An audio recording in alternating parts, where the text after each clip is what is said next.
ዓለምን እርሷት። የምታውቁትን የመሬት አቀማመጥ፣ አረንጓዴውን ተፈጥሮና የተለመደውን አየር ወደ ጎን በሉት።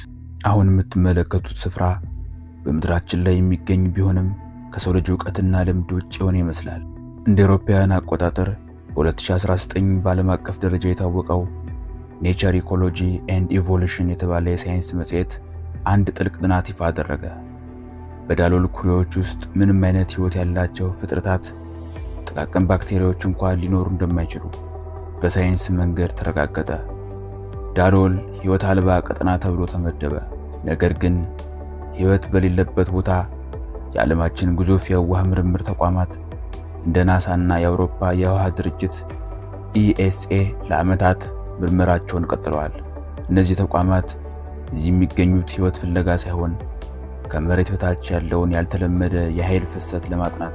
ዳሎል በምድር ላይ የመሬት ቅርፊቱ እጅግ ቀጭን የሆነበት ቦታ ነው። ከመሬት በታች ያለው የፕላኔታችን መግነጢሳዊ ኃይል በቀጥታ ከሰማይ ጋር የሚገናኝበት የኃይል ማዕከል መሆኑ ነው ሳይንቲስቶችን እዚህ ያቆያቸው።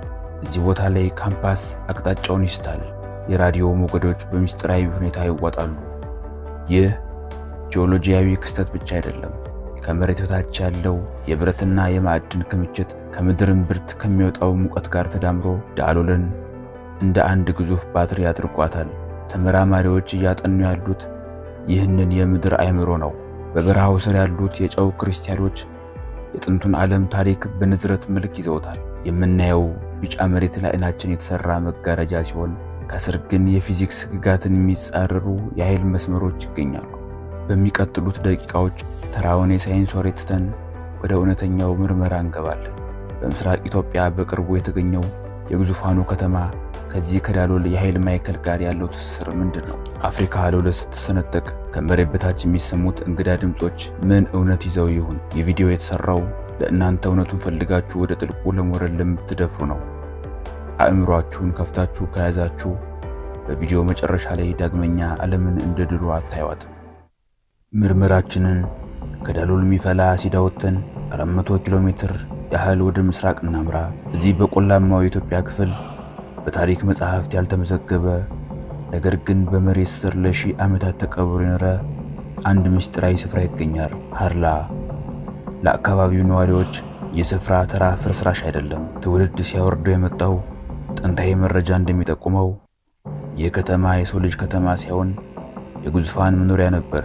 በ2017 ዓ.ም በኤክስተር ዩኒቨርሲቲ መሪነት የተደረገ ሳይንሳዊ ቁፋሮ ይህ አፈ ታሪክ ወደ እውነትነት የሚጠጋበት አስገራሚ ማስረጃ ይፋ አደረገ። በቁፋሮ የተገኙት ውጤቶች አስደናቂ ነበሩ። ተመራማሪዎቹ በሀርላ ምድር ስር ከቻይና የመጡ ሰራሚኮች፣ ከህንድ የተላኩ ጌጣጌጦችና ከመካከለኛው ምስራቅ የመጡ ብርቅዬ ሳንቲሞችን አግኝተዋል። ይህ ማለት ሀርላ በአንድ ወቅት ከመላው ዓለም ጋር የተሳሰረች ግዙፍ የንግድና የእውቀት ማዕከል ነበረች። ነገር ግን እውነተኛው ጥያቄ እዚህ ጋር ነው። እንዲህ ያለ ዓለም አቀፍ ስልጣኔ በአንድ ጀንበር እንዴት ጠፋ? በሀርላ ምድር ስር የተገኙት መቃብሮችና የአስክሬን አቀማመጥ ከተማዋ በድንገተኛ አደጋ እንደወደመች ይጠቁማሉ። ተመራማሪዎች እንደሚሉት በ8ኛውና በ12ኛው ክፍለ ዘመን መካከል የነበረው ይህ ስልጣኔ በወቅቱ ከነበረው የሰው ልጅ የቴክኖሎጂ አቅም በላይ የሆነ ግንባታ ነበረው። ወደ ግንቦቹ እንጠጋ። እነዚህ ግዙፍ የድንጋይ ብሎኮች ተመልከቱ። እያንዳንዱ ድንጋይ በቶን የሚመዝን ሲሆን የተቀመጡበት ትክክለኛ ፕሬሲሽን ግን አስገራሚ ነው። በዘመኑ ምንም አይነት ዘመናዊ ማሽነሪ በሌለበት ሁኔታ እነዚህ ድንጋዮች እንዴት ተቆረጡ? እንዴትስ ተጓጓዙ? የአርኪኦሎጂ ተመራማሪዎች ባህር ላይ ያገኟቸው የቤት ግንባታዎችና የመስጊድ ፍርስራሾች ከሰው ልጅ ቁመት በላይ በሆኑ በሮችና ጣሮች አሏቸው። ይህ ነው እንግዲህ ለዘመናት የሚነገረውን የግዙፋን ከተማ የሚለውን ስያሜ እውነት የሚያደርገው። የምህንድስና ጥበባቸው የጂኦሜትሪ የፊዚክስ ሕግጋትን በጥልቀት እንደተረዱ ያሳያል። እነዚህ ግዙፋን ድንጋዮቹ ለማንቀሳቀስ የተጠቀሙበት ምስጢራዊ ኃይል ምን ነበረ? አሁን በ2018 ዓመት ላይ እንገኛለን። በአሁኑ ሰዓት በኢትዮጵያ ስምጥ ሸለቆ የሚታየው ክስተት ተራ ተፈጥሯዊ እንቅስቃሴ አይደለም። መሬቱ ለሁለት የተከፈለ ነው። ሳይንስ አዲስ ውቅያኖስ እየተወለደ ነው ይለናል።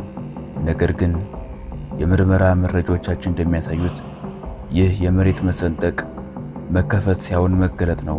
ከዳሎል በረሃ ጥልቀት የሚወጣው ሙቀት ካለፉት 10 ዓመታት በበለጠ ጨምሯል።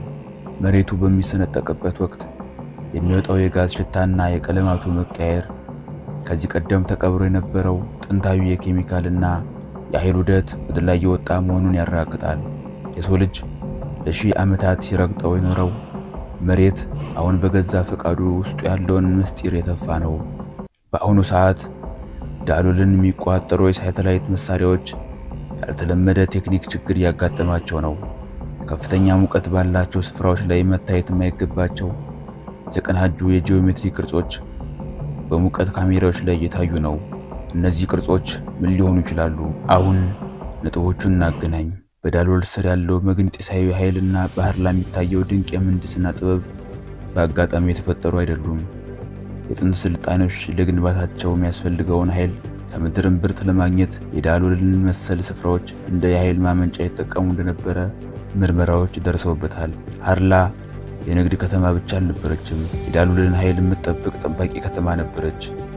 በሚቀጥለው ክፍል የታሪክ ወደ ዛሬው ዘመን 2018 እንዴት እንደመጣ እናያለን። አፍሪካ ለሁለት ስትሰነጠቅ በሃርላና በዳሎል መካከል የተቀበረው ሚስጥር ምን ሊሆን እንደሚችል እንመረምራለን። በመግቢያው ላይ እንዳየነው በሃርላ ስልጣኔ የነበረው የምህንድስና ጥበብ ከመሬት በታች ካለው መግነጢሳዊ ኃይል ጋር የተያያዘ ነው። አሁን መሬቱ ሲሰነጠቅ ያ ተቀብሮ የነበረው ጥንታዊ ኃይል መዋቅር እንደገና የተነሳሳ ነው። ይህ ኃይል የኤሌክትሮማግኔቲሳዊ ሞገዶች ወደ ጠፈር የላከ በመሆኑ ሳተላይት መረጃዎች የተዛቡ ይገኛሉ። ይህንን ክስተት ተከትሎ የዓለማችን ሀያላን ሀገራት በዳንኪል በረሃ ዙሪያ ያላቸው እንቅስቃሴ በከፍተኛ ሁኔታ ጨምሯል። ይህ እንቅስቃሴ የማዕድን ቁፋሮ ወይም የሳይንስ ምርምር በሚል ስም ቢሸፈንም እውነቱ ግን ጥልቅ ነው። እነዚህ ሀገራት እያደኑ ያሉት መሬቱ ሲሰነጠቅ ወደ ላይ የሚወጣውን የመረጃ ሞገድ ነው። በሃርላ ከተማ ስር ተቀብሮ የነበረው የጥንት ስልጣኔ አሻራ እና በዳሎል ስር ያለው የኃይል ምንጭ ሲገናኙ የሰው ልጅ ታሪክን የሚቀይር አዲስ ቴክኖሎጂ እንደሚገኝ ያውቃሉ። አፍሪካ ለሁለት የተሰነጠቀች ያለችው አዲስ መሬት ለመፍጠር ሳይሆን የጥንቱን ዓለም የቴክኖሎጂ ማህደር ለባለቤቶቹ ለመመለስ ቢሆንስ? በሚቀጥሉት የመጨረሻ ደቂቃዎች እነዚህ ነጥቦች በአንድ ላይ እናገናኛለን። የዳሎል የኃይል ማዕከል፣ የሃርላ ግዙፋን ምህንድስናና የ2018ቱ የታላቁ ስምጥ መነሳት ምን አይነት ምስል እንደሚፈጥሩ እናያለን። እስካሁን ያየናቸው ማስረጃዎች በሙሉ ወደ አንድ እውነት ያመራሉ። ዳሎል ለሳይንስ ሕይወት አልባ ቢሆንም ለመሬት ግን የነርቭ ማዕከል ነው። ሃርላ ለታሪክ ፍርስራሽ ብትሆንም ለምህንድስና ግን የጥበብ ማማ ነች። ዛሬ በ2018 የምናየው የመሬት መሰንጠቅ ደግሞ ተራ ክስተት ሳይሆን እነዚህን ሁለት ምስጢሮች የሚያገናኝ ታላቅ ድልድይ ነው። የዳሎል መግነጢሳዊ ኃይል ያለ አግባብ እዚህ አልተቀመጠም። የሃርላ ግዙፍ ድንጋዮችም ያለ ምክንያት አልተቆረጡም። ይህ ሁሉ የሚያሳየው የሰው ልጅ ከምድር ኃይል ጋር ተስማምቶ የሚኖርበት የላቀ ስልጣኔ እንደነበረ ነው። አሁን መሬቱ ሲከፈት ያ የተረሳው ስልጣኔ የኃይል ትርታው በድጋሚ እያሰማ ነው። ለኢትዮጵያውያንና ለዓለም ምን ትርጉም አለው? ዳሎልና ሃርላ የጥንት ታሪካችን ማህደር ብቻ አይደሉም፣ የወደፊት ጉዟችን መነሻዎች ናቸው። ሀያላን ሀገራት በዚህ ምድር ላይ ያላቸው ጥልቅ ፍላጎት እኛ ገና ያልደረስንበት የኃይልና የታሪክ ምስጢር ቀድመው ስለተረዱ ነው። ኢትዮጵያ የሰው ልጅ መገኛ ብቻ ሳትሆን የሰው ልጅ ታላቅ ዕውቀት የተቀበረባት የምድር ካዝና ነች። መሬቱ ለሁለት መሰንጠቁ አዲስ ባህር ለመፍጠር ብቻ ሳይሆን እኛ ኢትዮጵያውያን ወደ ውስጥ ተመልክተን ማንነታችን እንድንመረምር የቀረበልን ጥሪ ነው። የዳሎል ኃይልና የሃርላ ጥበብ በደማችን ውስጥ ያለ የታሪክ ኮር ነው። በዚህ ቪዲዮ ውስጥ ከመደበኛው ሳይንስ ወጥተን ወደ ምስጢሩ ጥልቀት ወርደናል። ዳሎልን፣ ሃርላንና የ2018ቱን የምድር መነሳትን አይተናል። እውነት ግን አንድ ነው። እኛ የምናውቀው ታሪክ ከእውነተኛው ታሪክ እጅግ ያነሰ ነው። ዓለም በአሁኑ ሰዓት አይኗን በኢትዮጵያ ላይ ተክላለች። እሳተ ገሞራው ሲተፋ፣ መሬቱ ሲሰነጠቅ እና የኃይል ሞገዶች ሲረጩ የምናየው የምድርን ጥፋት ሳይሆን የጠፋውን እውነት መመለስ ነው። እኛ የዚህ ታላቅ ታሪክ ባለቤቶች ነን። መሬታችን ምስጢሯን ልትሰጠን ተዘጋጅታለች። ጥያቄው ግን እኛ ለመቀበል ዝግጁ ነን? ስለ ዳሎልና ሃርላ ያደረግነው ምርመራ እዚህ ላይ ያበቃል። ነገር ግን አዲስ ምዕራፍ ተከፍቷል። ሐሳባችሁንና ግኝታችሁን በኮሜንት አጋሩን። ቪዲዮውን ሌሎች በማጋራት የምስጢር ለሁሉም እንዲደርስ አድርጉ። እኔ እውነቱን መፈለግን እቀጥላለሁ። እናንተም አብራችሁን ሁኑ። እስከሚቀጥለው ምስጢር ሰላም ቆዩ።